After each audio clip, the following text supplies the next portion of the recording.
Olá, sejam todos muito bem-vindos, todas muito bem-vindas a mais um programa Alesp em Pauta. Hoje nós vamos falar sobre a compulsão alimentar, como isso interfere no dia a dia, quais são os tipos e tratamentos também para esse distúrbio. Para isso, nós temos um projeto de lei, o 231 de 2019, aprovado aqui na Assembleia Legislativa do Estado de São Paulo, que institui a campanha estadual de conscientização sobre o consumo de medicamentos anorexígenos, de autoria da deputada Marta Costa, do PSD. E para esse bate-papo, tenho dois convidados comigo aqui hoje, de forma presencial conosco nos estúdios, doutora Joana Dark Sakai, psicóloga, e também nos acompanha de forma remota, doutor Matheus Azevedo, médico nutrólogo. Obrigada pela presença dos dois. Olá, tudo bem? Muito prazer estar com vocês. E vamos falar sobre esse tema que é muito importante, né? E hoje, cada vez mais, temos pessoas que passam por essa situação e muitas vezes não sabem a quem recorrer e como tratar isso. Doutora? Olá, obrigada pelo convite. Muito importante porque isso impacta na qualidade de vida da pessoa e esse impacto determina variações na vida dela para o bem ou para o mal, quase sempre para o mal. Doutora, vamos começar falando o que é a compulsão alimentar, né? E quais são os principais sintomas? Ela dá alertas? Ela dá alertas e não são difíceis de serem observados. Somos quase 70 milhões no mundo, né, de pessoas obesas e quase sempre com uma compulsividade alimentar bastante intensa. Quais são os alertas? Quais são os gatilhos? De um modo geral, há uma condição interna emocional na pessoa que faz com que ela se descontrole, né, se torne disfuncional e vá para uma condição em que o comer não a abastece suficientemente. Tanto é que muitas vezes ela para por conta da ânsia, porque não há mais espaço físico para acomodar tudo aquilo. Entretanto, o espaço emocional, o vazio emocional continua existindo. Então ela come, dilata, né, se torna obesa, tem uma mobilidade muito menor por conta do tamanho que ela pode chegar e faz com que ela coma sem fome, ela come agora já pensando na próxima refeição, que é daqui a meia hora. De um modo geral, são doces e gorduras, né? E não há saciedade em nenhum momento. Por quê? De novo, o vazio não é de comida, o vazio quase sempre é de afeto. Né? Mas a pessoa vai em busca disso para, de alguma forma, gratificar o cérebro. Só que gratifica por um tempo muito curto. Doutor, gostaria de complementar? Concordo completamente com a doutora. Obviamente a gente tem algumas outras causas, né, relacionadas a isso também. Hoje, como muito bem ela falou, a gente vive uma epidemia global de obesidade, né? Então, e é uma epidemia que está em uma crescente absurda. E, infelizmente, é uma doença que traz várias outras doenças acompanhadas com ela. E se tratando relacionado a transtorno alimentar, hoje a gente vive um mundo de facilidades, né, relacionado a alimentações. Ao mesmo tempo, também nós vivemos um mundo muito acelerado, né? Então, hoje, muitas vezes, a gente não tem um tempo para uma alimentação adequada, a facilidade de alimentos industrializados, de delivery, etc. Isso também facilita muito para que a pessoa acaba trazendo esse conforto emocional ali, né, relacionado à alimentação. Mas a gente pode acrescentar aí, muitas das vezes, as dietas inadequadas, né? Muito tempo você fazendo uma dieta muito restrita pode causar transtornos alimentares também, problemas com a própria imagem da pessoa e, obviamente, a parte emocional, que é de extrema importância e influencia muito em relação a esses transtornos alimentares. E aí a gente cai, doutora, nos tipos de compulsão alimentar. Né? Não necessariamente, claro, a gente atrelou aqui a essa epidemia global também que tem havido de pessoas obesas, inclusive crianças, né, com distúrbios, mas a compulsão alimentar ela tem vários tipos, inclusive a anorexia, a bulimia e diversos outros dismorfismos entram aí também, né, doutora? São todos transtornos alimentares, em que a pessoa se basta ou não se basta, se percebe, né, de um modo distorcido e faz com que tudo isso se torne tão disfuncional em que a vida dela cai num poço quase sem fundo, né, e que ela vai entendendo que as pessoas, né, a veem como uma pessoa com muitos defeitos, e porque ela não se percebe uma pessoa com qualidades. E aí ela busca ou agradar, sabe, aquela pessoa boazinha, ou a se esconder, porque ela sente vergonha de comer tanto. Ela socialmente até pode comer uma quantidade aceitável, mas ela vai para o isolamento comer o tanto mais que ela precisa por conta desse vazio interno. Doutor, traz para a gente também um pouco sobre esses tipos da compulsão. Isso. Na verdade, a gente podemos citar aí 3 grandes transtornos que afetam nossa saúde física e emocional relacionada aos transtornos alimentares. Nós temos a anorexia, que ao contrário da compulsão, ela é a privação alimentar. Nós temos também a bulimia nervosa, que muitas vezes até se confunde com a anorexia, mas é um transtorno que ele oscila muito em relação à compulsão e também à privação. E aí nós temos a compulsão alimentar, que é o excesso de alimentação. Então, a pessoa come excessivamente e muitas vezes não consegue parar, para quando passa mal, quando vomita, alguma coisa do tipo. Uhum. E aí, qual desses 3 tipos, doutora, é mais frequente, por exemplo, ou a senhora acompanha mais no seu consultório? A prevalência é em mulheres, mas também acontece em muitos casos em homens, né? A prevalência é a anorexia, não é? O que não necessariamente quer dizer que a bulimia é em número muito menor. Na verdade, é uma questão emocional intensificada, que tem gente que rói unha, tem gente que puxa os cabelos, tem gente que come cabelo e assim sucessivamente. E os transtornos alimentares é um dos quadros que também pode acontecer em função dessa disfuncionalidade emocional, não é? Então, no consultório a gente vê, inclusive, crianças chegando com obesidade já declarada, né, pelo médico, em função do iFood, em função da terceirização que se faz, a alimentação dos filhos, né, a própria escola. Não estou dizendo que elas não tenham um funcionamento adequado, mas muitas vezes esse funcionamento pouco adequado interfere e a criança e o cérebro fica pedindo aquele ramo de comida, né, e quase sempre o fast food é o escolhido, né? Então, as pessoas vão ao shopping e dizem, vamos comer comida caseira. Caseira? Sim. Doutor? Verdade. Na minha prática é um pouco distinto, né? Por mais que a gente olhando a literatura, nos dados, realmente, de fato, que o que mais prevalece hoje é a anorexia, seguido ali da bulimia. Mas na minha prática do dia a dia, o que eu mais vejo é a compulsão alimentar. Então, hoje, nós atendemos bastante pacientes obesos. Também, a gente tem uma prevalência relacionada às mulheres, mas eu vejo também tem um diferencial nesse ponto, porque a mulher ela tem a tendência a buscar mais ajuda profissional em comparativo com o homem. Mas, no dia a dia, eu vejo muito mais a compulsão alimentar. Só que aí é um ponto também da gente até citar que, muitas das vezes, a pessoa acha que está em compulsão alimentar, mas não é um transtorno. Ela está comendo excessivamente, mas a compulsão alimentar, o transtorno, é algo totalmente distinto. É algo que muitas das vezes é incontrolável para a pessoa e causa diversos prejuízos assim, na saúde dela, na sua saúde emocional, na parte social da pessoa também. Então, é até importante a gente frisar isso também, né? Que existe uma confusão muito grande. Eu falo porque eu vejo isso muito no dia a dia do consultório. De paciente, doutor, eu tenho uma compulsão alimentar, eu tenho uma compulsão relacionada a doce. Mas aí você vai começar a perguntar para ela, mas como é que funciona isso? Como é que é essa compulsão?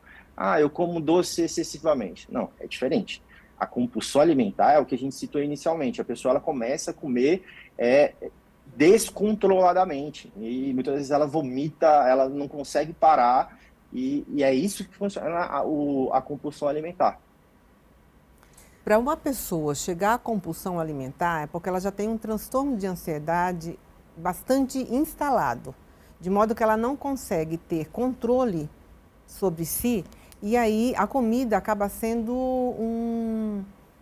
um reforço importante e interessante, porque ela atende ao cérebro, né? Então dá saciedade, a dopamina é liberada e por instantes ela fica satisfeita, mas na sequência não mais. Não é? Então, assim, às vezes tem uma compulsão pontual, por conta de uma ansiedade, de algo que vai acontecer ou que não aconteceu e tal. A questão é quando isso alonga e a pessoa não consegue ter controle mais de forma nenhuma para parar de comer. E quais são os gatilhos, doutora? Os gatilhos quase sempre são os traumas, né? São situações, são eventos que causam na pessoa uma descompensação tão intensa que ela perde de si o controle. Então, tem a ansiedade já instalada, essa ansiedade se torna fora do controle, porque a ansiedade todos temos que ter para nos proteger.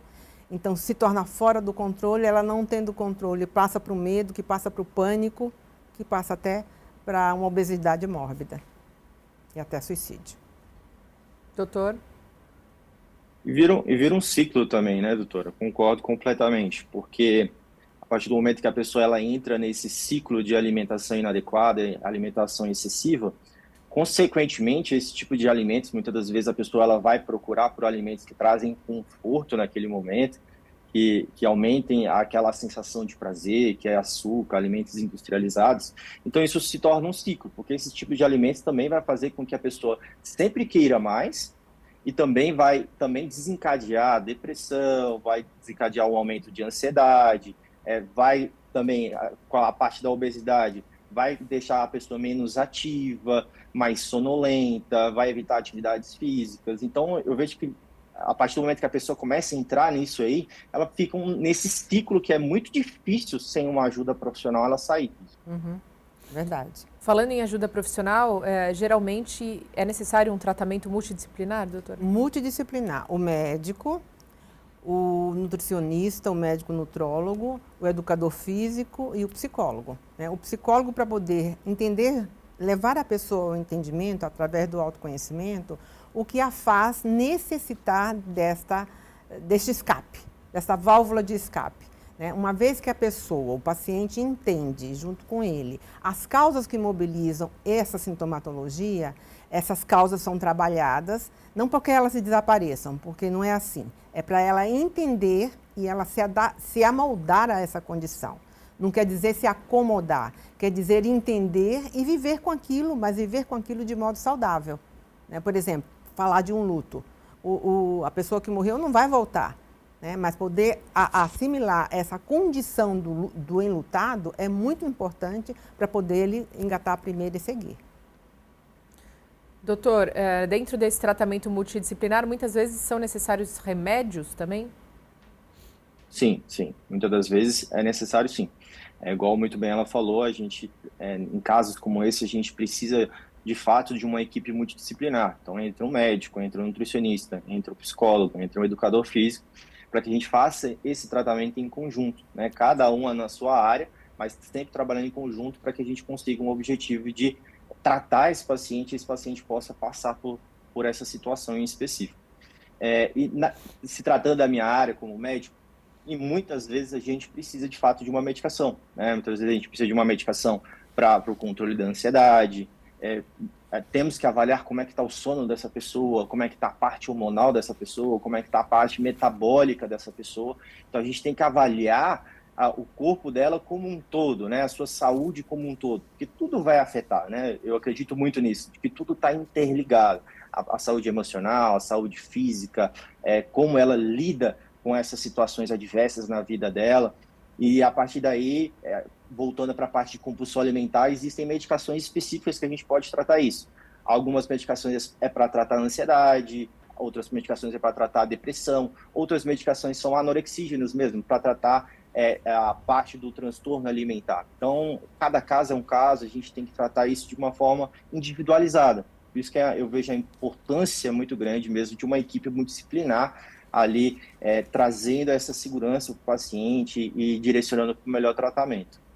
Agora, a equipe multidisciplinar precisa estar muito alinhada, como o doutor falou, para que o paciente se beneficie de todas as áreas, mas na psicoterapia ela vai trabalhar a causa que faz aquilo acontecer. Na medicação, vai trabalhar o sintoma para que o sintoma deixe de acontecer. No educador físico, gastar caloria, etc. Mas se não trabalhar a causa, tudo isso poderá ficar escamoteado e não resolver propriamente. Daí a importância do autoconhecimento, né, deste mergulho profundo em si mesmo para entender aquilo que mobiliza esses sintomas. E aí, então, é chegar nas causas. Chegando nas causas, então, vamos entender como essa reprogramação de comportamentos poderá acontecer e aí lograr êxito para todo mundo. E a reincidência é comum, doutora? É comum, é comum. Né? Às vezes a dieta é muito restritiva e isso causa um problema muito grande e a pessoa volta a reincidir na compulsão. Às vezes os gatilhos emocionais são imperativos, né? E dependendo de como está a estrutura de ego, né, do dia a dia dessa pessoa, se ela está mais frágil do que fortalecida, a reincidência é quase certa. Daí a importância de poder trabalhar as causas pela psicoterapia. Doutor? Ajudada pela medicação.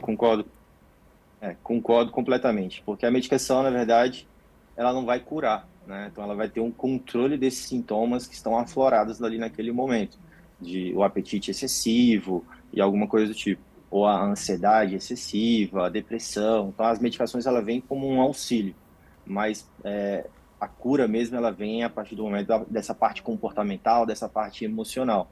Então, eu volto a dizer, dessa importância mesmo dessa equipe multidisciplinar, porque a pessoa precisa começar a criar um hábito melhor de vida mesmo, né? De como controlar as suas emoções, obviamente, e inicialmente, muitas das vezes, a gente precisa dessa medicação para nos auxiliar a isso, mas também como ela escolher as alimentações melhores, como ela escolher o melhor alimento para aquele momento, como ela saber controlar isso.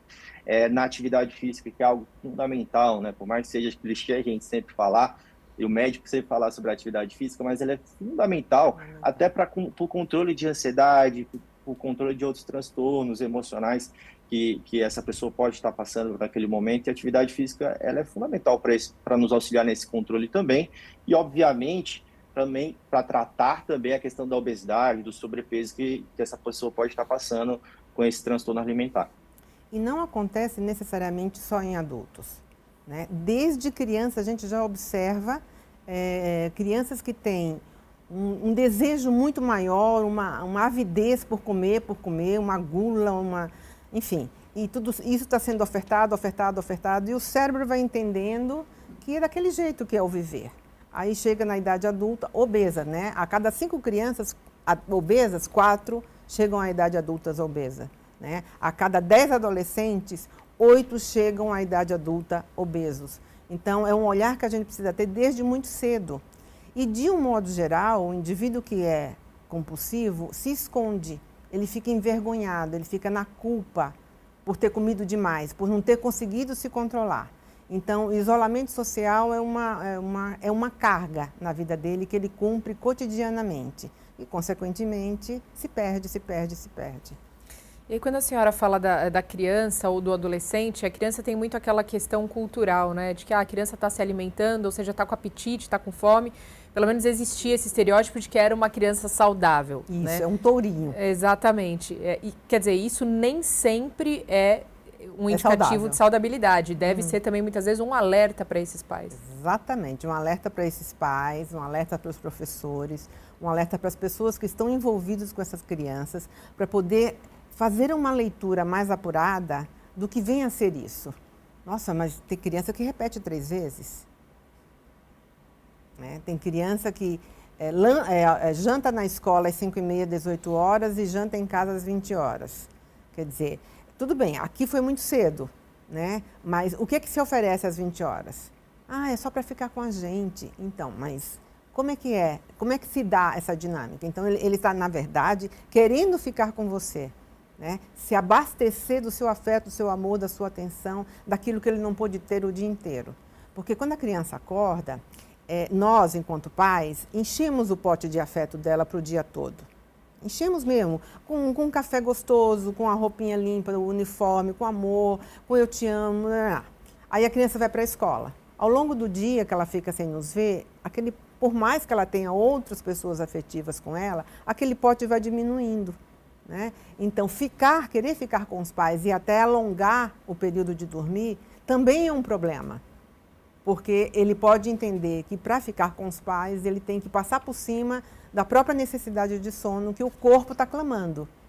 Né? E aí, tudo isso leva a uma disfuncionalidade significativa. Poderá levar. Doutor, o que o senhor acompanha no consultório em termos de crianças e adolescentes? Hoje o meu foco é em adulto, mas a gente vê muito isso estudando também, né, essa questão dos dados. É como eu citei, hoje a gente vive uma epidemia de obesidade, e não é somente nos adultos, é nas crianças. Inclusive no Brasil, nós temos 3 vezes uma média maior do que a média global de crianças obesas, né, principalmente crianças de 0 a 5 anos. Então a gente vive uma epidemia global mesmo. E é muito, como a doutora citou, dessa importância que começa lá no início, né? E a criança, a gente tem que entender que a alimentação ela é dada pelos pais, pelos pais. É os pais que vão desenvolver esse hábito alimentar da criança. Então, entra aí a importância dos pais entenderem que a alimentação na infância da criança é que vai definir lá no futuro, na maioria dos casos. É como muito bem ela citou também, de 8 a cada 10 crianças que estão obesas na infância, elas permanecem obesas quando adultas. Então, eu vejo que precisa, de fato, uma política geral, né, de educar os adultos para que os adultos possam educar os seus filhos também dessa relacionada à alimentação, de começar a trazer uma alimentação mais saudável, uma alimentação de verdade, né? Evitar a questão de alimentos industrializados, o excesso de açúcar. Hoje o excesso de açúcar ele causa um dano enorme na nossa saúde e principalmente na criança, porque o açúcar no nosso cérebro ele vai se tornando aquele ciclo, né? Dá aquela sensação de prazer imediata, mas logo passa, só que você sempre vai ficar pedindo mais. A criança também, muitas vezes, ela não consegue ter um controle dessa emoção, vai estar sempre pedindo mais o excesso de açúcar. Isso causa um dano enorme ali na criança, desenvolvendo outras doenças, acompanhadas junto com a obesidade. Então, eu vejo que precisa mesmo ter uma educação relacionada aos adultos, aos pais, para que os pais possam educar as suas crianças e trazer uma alimentação melhor e saudável, né? Pensando lá no futuro. Doutora, gostaria de complementar? Pais obesos, de um modo geral, desenvolvem filhos obesos, né? Daí a importância, como bem dito pelo doutor, desses pais terem a consciência de poder formar os seus filhos, não à própria semelhança. Porque se assim for, se torna uma família adoecida, né? Pode ver que geralmente o casal é um casal já gordinho, né, que por sua vez desenvolve nos filhos o mesmo tipo de alimentação, o que a gente está falando aqui não é julgando os pais e ao mesmo tempo é quase que isso, mas falando para esses pais, se atentem, né, fiquem espertos com essa condição, porque seu filho se tornará adoecido assim como você está. Então, é muito importante que a gente possa fazer um programa como esse, por exemplo, para alertar a população da importância, não é por uma questão estética, não é o culto ao corpo, necessariamente, ou tão somente. É a saúde física e emocional, até por conta da autoestima, né?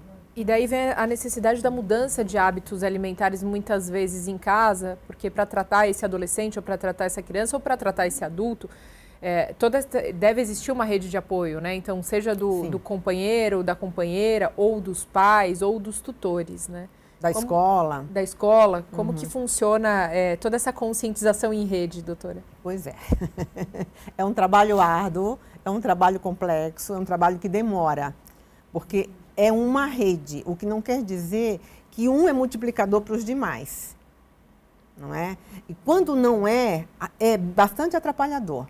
Né? Então, por exemplo, no consultório, às vezes eu tenho que falar com a avó, né? Com a babá, com alguém que tem importância para aquela criança e que, de alguma forma, boicota aquilo que está sendo orientado.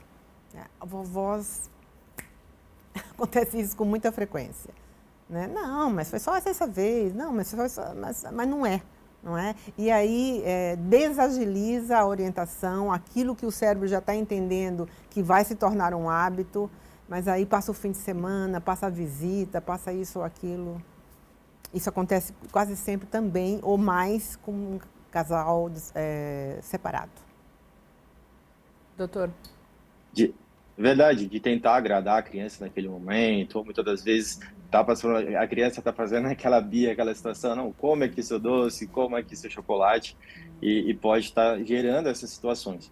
Inclusive, eu tive um caso essa semana que como eu citei, eu não costumo atender crianças, né? O meu foco é a parte de adultos, ali acima dos seus 18 anos, mas em específico, eu tive uma exceção essa semana anterior, onde eu atendi uma criança de 11 anos de idade, pesava mais de 120 quilos.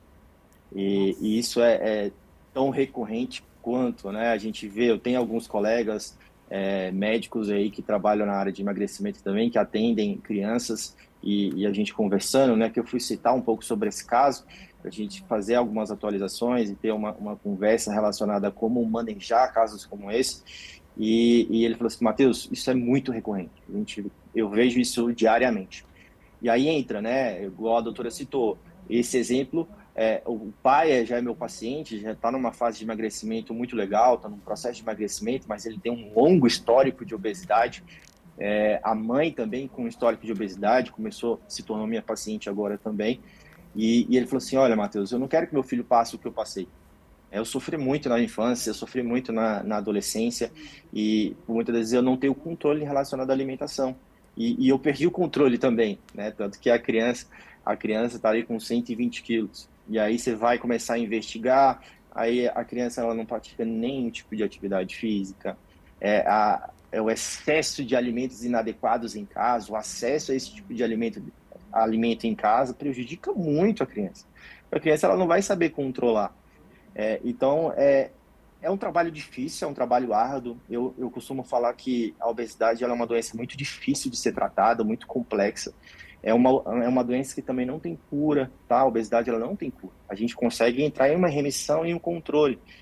Então, a gente precisa, de fato, de uma abordagem integral da família inteira, né? Da família se conscientizar.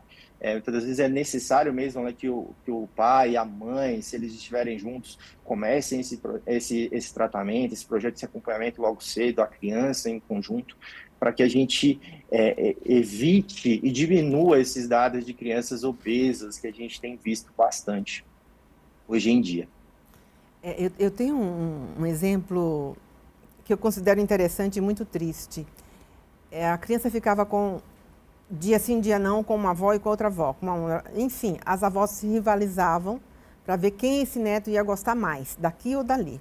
Na Páscoa, elas faziam competição do ovo. Quem dava o ovo maior. Então, imagine o quanto essa criança ficou estimulada a entender que era assim que funcionava a relação com os avós. Né? Então, ele não era só do ovo, mas o ovo ficou bem característico, porque quem dava um ovo maior.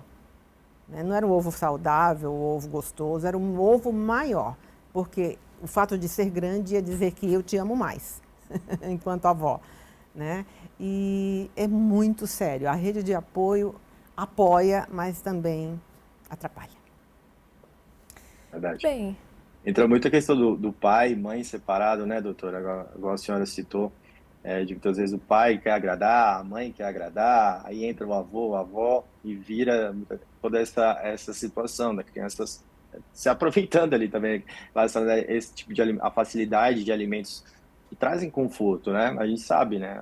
A indústria alimentar, ela trabalha muito para isso, para que tenha esse conforto, coloca componentes químicos causem essa dependência, principalmente relacionado ao açúcar ou tipo de alimentos industrializados, e a gente vê uma piora muito grande mesmo nessa situação.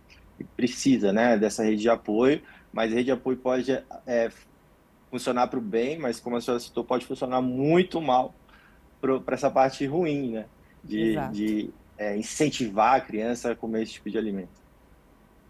Muito bem, a gente vai sair para um rápido intervalo. Daqui a pouquinho a gente volta com mais bate-papo sobre compulsão alimentar no Alesp em Pauta de hoje. Até já.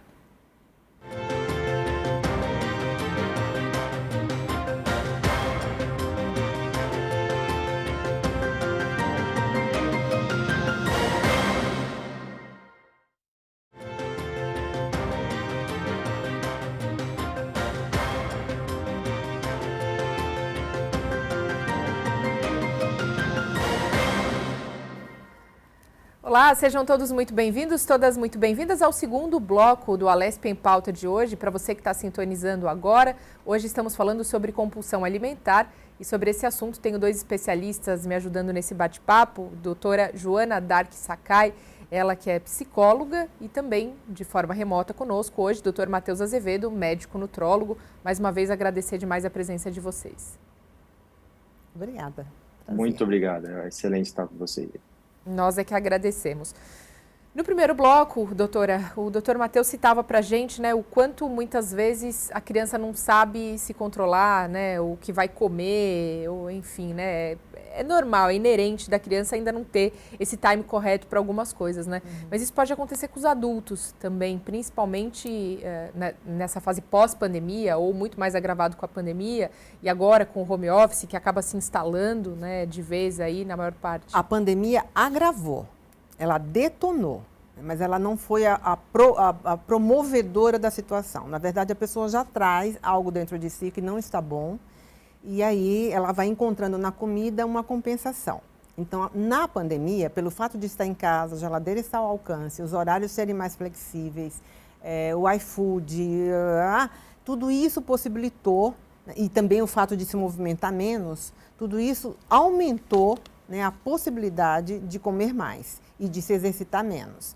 Com a criança, essa condição também ficou aumentada, primeiro por conta dos pais, né, que estavam ali, mas não podiam ser acessados porque estavam ocupados, porque as regras poderiam não estar tão esclarecidas para essas crianças, porque em função de estar trabalhando, os pais não podiam atender aqui, então vai ficando. E esse vai ficando, ficou. E à medida em que ficou, todos os prejuízos vieram juntos, né? Teve muito mais pacote de biscoito, muito mais refrigerante, tudo isso sentado, né? E de frente à tela, porque aí a mamãe e o papai poderiam trabalhar. À medida em que a pandemia se alongou, as atividades físicas, por conta do isolamento social, impediu um gasto calórico, um gasto energético. E aí a gordura foi ficando cada vez mais em camadas.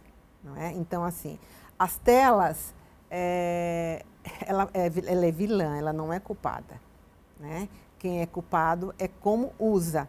E no caso da criança, nós adultos é que temos a obrigação de informá-los, de colocar instruções, de esclarecê-los e principalmente de monitorar. Porque a criança vai pelo que é mais confortável para ela. E é muito gostoso comer assistindo televisão. Veja, eu tive uma paciente até pouco tempo, ela fez a bariátrica. E uma das coisas que a gente detectou era ela ir para frente da TV com alguma guloseima. Então, era só sentar na frente da TV, o cérebro já pedia, você tem que mastigar. Né? Então, ela teve que, inclusive, mudar esse hábito, até para poder fazer valer a pena a bariátrica que ela fez. Então, são várias situações em que tudo serve para gatilho. Na pandemia, os gatilhos foram múltiplos, né? Da criança para o adulto, do adulto para a criança. Doutor?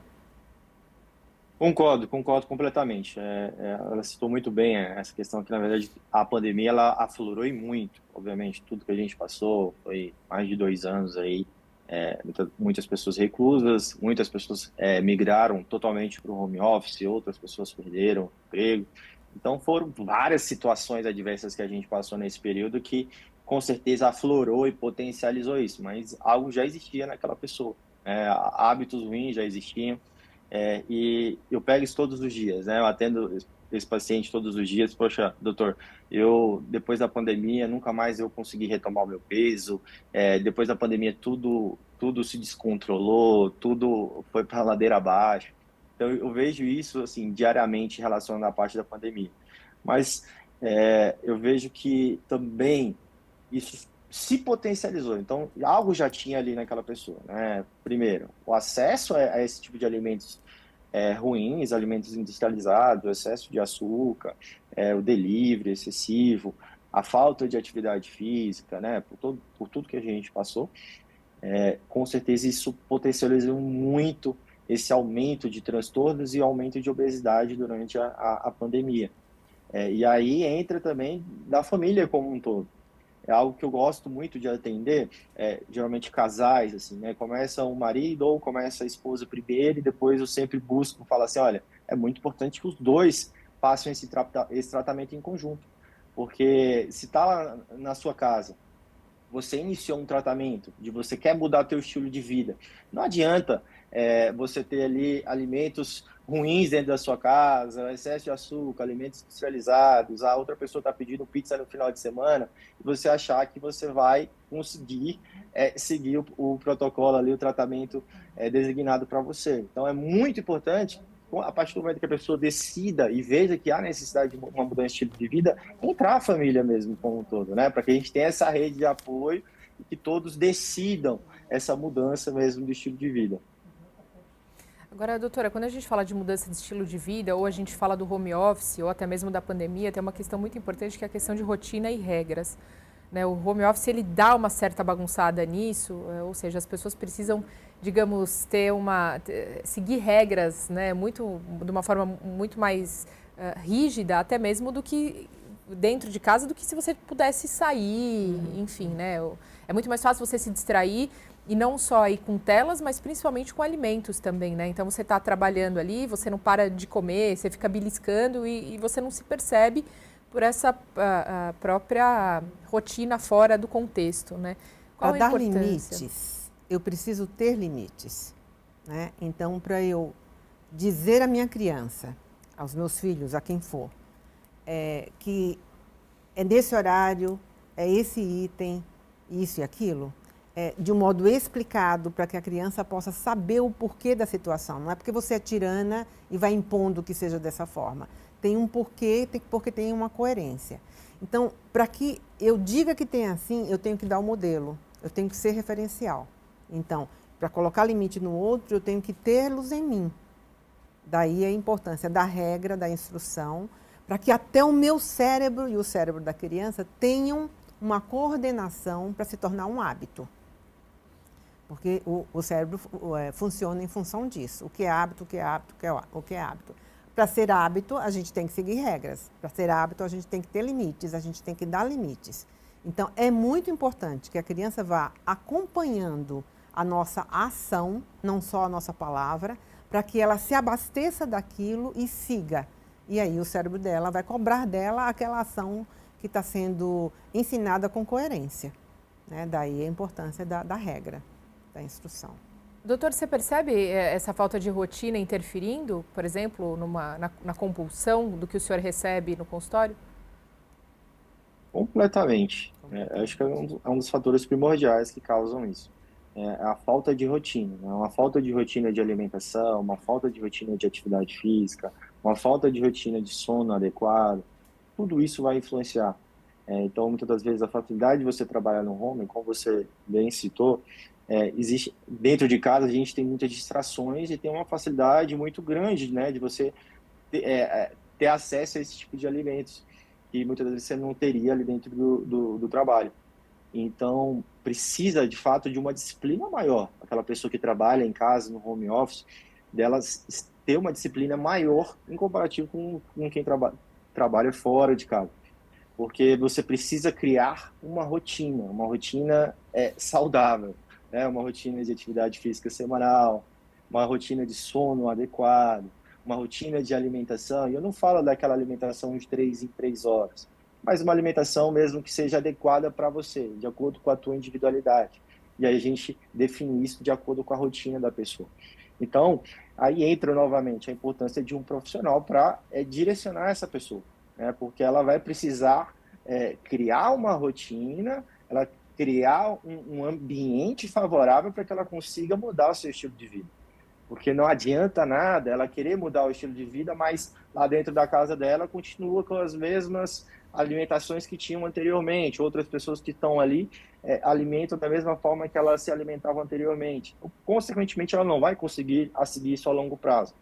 Então, para esse tipo de pessoa, a gente precisa mesmo criar uma rotina e criar um ambiente adequado para essa mudança. E tudo isso que aconteceu, a questão do home office, muitas pessoas perderam essa rotina, né? A ansiedade aumentou, a insônia aumentou, o excesso de álcool aumentou, o excesso de outras drogas aumentaram, e tudo isso influenciou por toda essa situação que a gente está passando nesse momento. Veja, Mariana, a gente vê no cotidiano, principalmente em porta de escola, os pais, a mãe, pega a criança na escola e vai para o supermercado, na sequência. né? A criança está cansada, a criança está corpinho todo melatonina pedindo para ela ter um banho e dormir. Aí chega no supermercado, aquelas prateleiras lindas, coloridas, pululando nos seus olhos e ela com fome. Ou não, mas de todo modo são coisas assim muito atraentes. Mas não pode, mas não pode, mas não pode. Isso, a criança tem que ter o limite e ela precisa reagir, vencer a frustração. Entretanto, enquanto adulto, a gente precisa ensinar, dar tempo para esse ensinamento ficar instalado e essa criança reagir ao nosso não. Essa criança aceitar o nosso não. Ela não vai de imediato, ela vai chorar porque ela está cansada, e ela quer dormir, porque ela quer muito. Ela está entrando em muita frustração quando ela apenas está iniciando a aprender o que é esse movimento frustrante. Então, tudo isso são gatilhos. E aí, falando em gatilhos, doutora, quando essa compulsão é mal tratada ou mal conduzida, ou quando, de repente, esse próprio indivíduo não consegue sair, por mais que ele tenha toda a ajuda necessária, profissional, a gente sabe que grande parte também, independente do pool de profissionais que você tem, grande parte faz parte de você mesmo, né, da sua própria vontade. Quando isso se torna ainda mais grave, tem muitos casos em que essas pessoas podem chegar ao ponto de tentar tirar a própria vida? Só o fato de comer compulsivamente já é uma maneira de se matar. Já é porque tem uma série de impactos acontecidos no corpo, circulatórios, respiratórios. O doutor fala disso melhor, obviamente, que eu. E este impacto faz essa pessoa definhar cotidianamente, até que o coração não suporta mais tanta capa de gordura. Agora, tem também aquele que se suicida deliberadamente. Deliberadamente talvez seja uma palavra que nem caiba, mas assim, não é só pela comida que ele se suicida, pelo excesso de... pela dose letal de algo que o faz morrer, porque o desgosto é tanto, ele se sente tão ninguém na vida, tão invisível, porque ele se esconde dele mesmo, não é? Então, de novo, a psicoterapia é básica para que a causa seja entendida. Sendo entendida, vamos trabalhar para tê-la em si de um modo adaptado, de um modo funcional e não de um modo desesperador. Mas chega assim ao suicídio. Doutora, acompanhou casos como esse também? Sim. Concordo completamente com a doutora.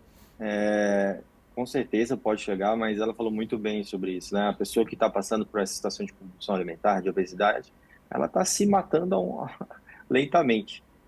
Isso é fato, Infelizmente é duro de falar, mas é algo real. A pessoa vai se matando, porque a obesidade ela é uma doença que traz várias outras doenças acompanhadas com ela, diabetes, problemas cardiovasculares, problemas renais, problemas hepáticos no fígado e várias outras doenças. É fator de risco para inúmeros cânceres. Parte do sistema imunológico. Então, vai afetar em tudo na nossa vida, tudo na saúde da pessoa. E ela está se matando ali lentamente. E aí, concordo também completamente, porque você tem que tratar a base também, Tem que tratar como a pessoa se vê, como ela se vê de frente a esses alimentos, como ela se vê de frente a essas adversidades e tratar, de fato, muito essa parte emocional da pessoa para que a gente consiga, em conjunto ali com outras coisas, a gente tratar essa situação da compulsão e da obesidade também. Mas, a gente volta aqui, a gente pode trazer hipertensão, cálculo renal, problemas no sono, apneia no sono, aquela pessoa que ronca muito e fica muito tempo sem respirar durante a noite, diminuição da capacidade respiratória, a respiração já fica ruim, já não consegue respirar muito bem, gastrite, refluxo, vários outros tipos de câncer, câncer intestinal, câncer gástrico, vários tipos de câncer que a gente pode passar aqui a manhã inteira falando de doenças que temos como fator de risco a obesidade e consequentemente, a compulsão alimentar. Então, precisa mesmo de um tratamento como base e se a pessoa não começar a tratar e ela não começar a enxergar isso agora, a vida dela vai ficar muito pior e ela só está se matando, se definhando ali com todo esse estilo de vida que ela possa estar fazendo nesse momento. Porque, além de tudo, a quantidade de alimento aumenta progressivamente. não é? Então, cada vez mais haverá uma distensão, né, no estômago. É isso? No estômago? Isso. E aí Isso. a quantidade de comida só vai, né, aumentar e não haverá redução mais. Então essa pessoa explode Isso. de tanto comer. Não é? Porque a Isso. quantidade, porque os intervalos se tornam menores também, que também é um dos sintomas. Né? Nada sacia, ele termina aqui já pensando quando vai ser a próxima. Né? E sempre coisas muito calóricas. Doutor? É isso, isso. O coração vai aumentando, o estômago, o sistema gástrico vai aumentando, né? Porque conforme você vai tendo esse excesso de calorias, o corpo ele vai se adaptando muito mal, Isso. mas ele vai se adaptando. Você vê aqueles pacientes obesos, acima de 150, 200 quilos, tem coração enorme, o estômago enorme, o baço enorme, o fígado, praticamente todos os órgãos eles vão crescendo, mas esse crescimento muitas das vezes, na maioria dos casos, é excesso de gordura também. Aquela gordura visceral que é extremamente danosa para a nossa saúde e também é que afeta e traz vários esse tipos de doenças para a pessoa. Então, volto a falar novamente, é uma doença muito complexa de tratar e que traz muitos problemas de saúde para a pessoa e realmente a gente precisa dessa abordagem mesmo integral, mas também de políticas voltadas para isso, né? Da gente entender que a gente está se tratando de uma doença, porque o que eu vejo bastante é que as pessoas, existe aquela questão de que a pessoa acha que a pessoa está obesa porque ela quer, que é preguiçosa, mas não, a gente tem que entender que a obesidade ela é uma doença, ela tem que ser tratada como tal, né? Ela tem um código internacional de doença. Então, eu vejo que a sociedade como um todo, o poder público como um todo, tem que começar a bater contra essa doença mesmo, que traz várias outras doenças, né? Vão sobrecarregar o nosso sistema de saúde, vão sobrecarregar os hospitais, vão sobrecarregar ali as unidades de saúde cada vez mais, porque as pessoas vão tendo mais doenças, vão tendo a necessidade de mais internações, de mais medicações. Então a gente fica num ciclo aí que imagina daqui a alguns anos se continuar do jeito que está esse crescimento de obesidade, tanto na infância, tanto no adulto. A gente não sabe onde a gente vai parar. Então eu vejo que realmente precisamos mesmo assim de um trabalho em conjunto de toda a sociedade, de todo o poder público mesmo, para bater de frente mesmo, assim, tratar como uma doença séria, uma doença grave que precisa de tratamento.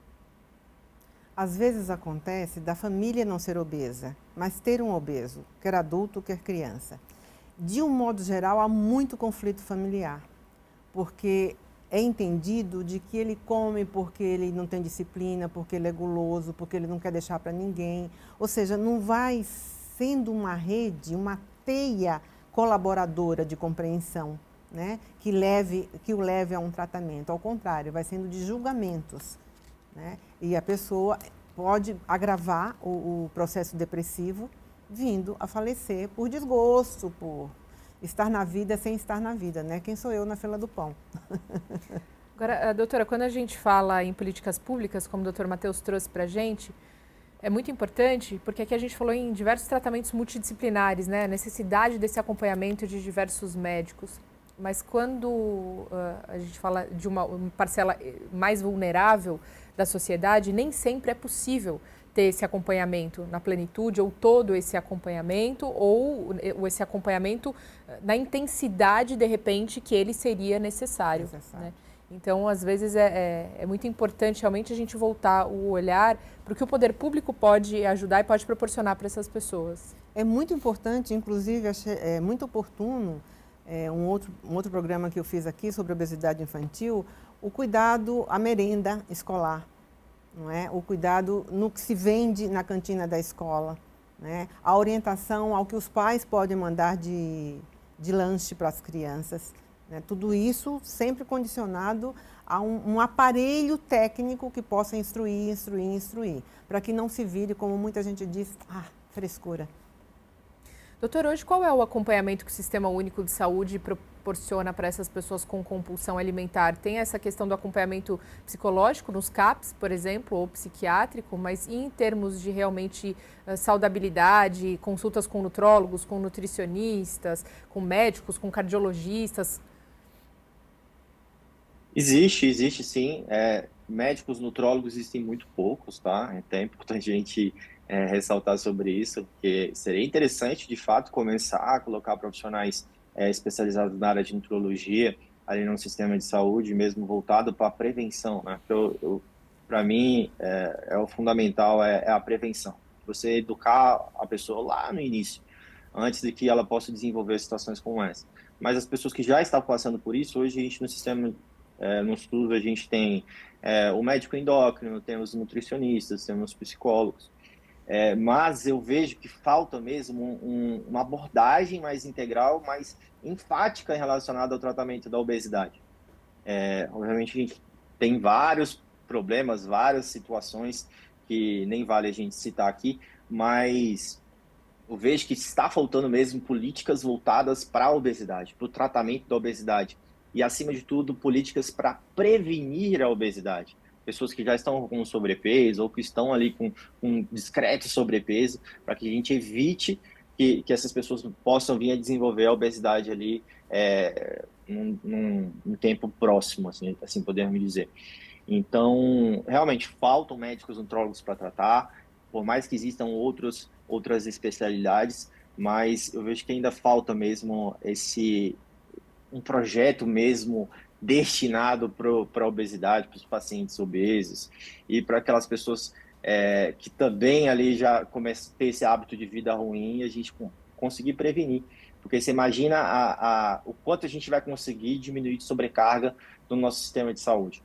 E lá na frente, muitas das vezes, a maioria dos casos das pessoas que estão com diabetes acima dos seus 50, 60 anos, com hipertensão, com problemas cardiovasculares, são por causa do estilo de vida. Isso é fato, tá? A gente tem vários estudos robustos sobre esse tema, que várias doenças elas poderiam ser evitadas se a pessoa tivesse mudado o seu estilo de vida lá no início.